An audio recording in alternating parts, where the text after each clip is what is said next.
In the year 793 AD, on a quiet island off the northeastern coast of England, something happened that would send shockwaves across all of Christian Europe.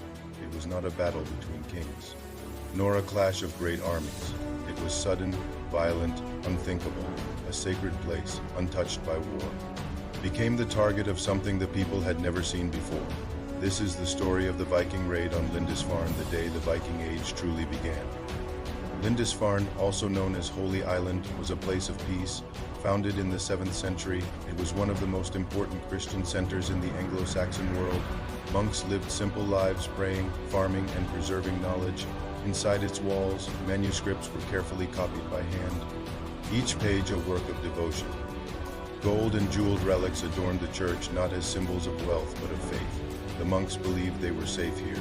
After all, who would attack a place with no soldiers, no defenses, no enemies, but beyond the horizon? Something was coming from across the cold waters of Scandinavia. Longships began to move. These were not traders, not explorers, they were warriors. The Viking seafarers, driven by survival, ambition, and the promise of wealth. Their ships were fast, silent, and deadly, designed to strike without warning, and disappear just as quickly as dawn broke over Lindisfarne. The monks began their morning prayers. They had no idea.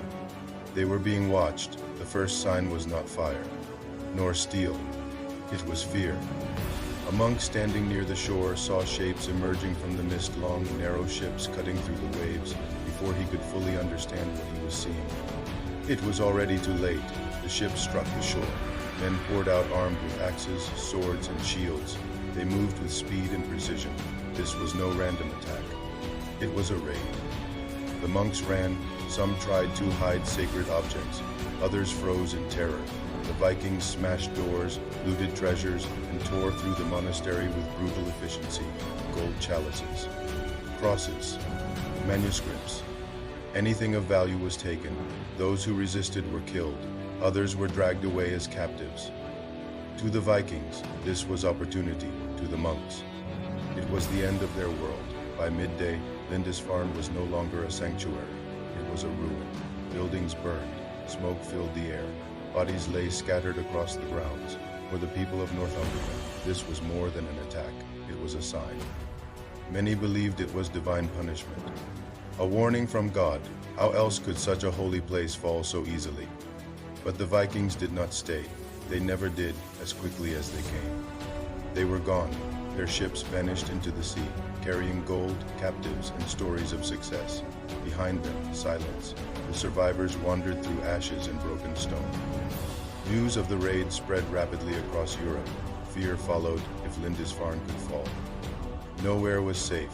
The raid on Lindisfarne was not the largest, nor the deadliest, but it was the beginning, a signal to the world that a new force had arrived, unpredictable, unstoppable, and relentless.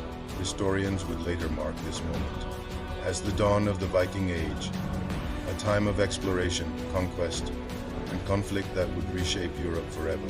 And it all began on a quiet island that believed it was safe.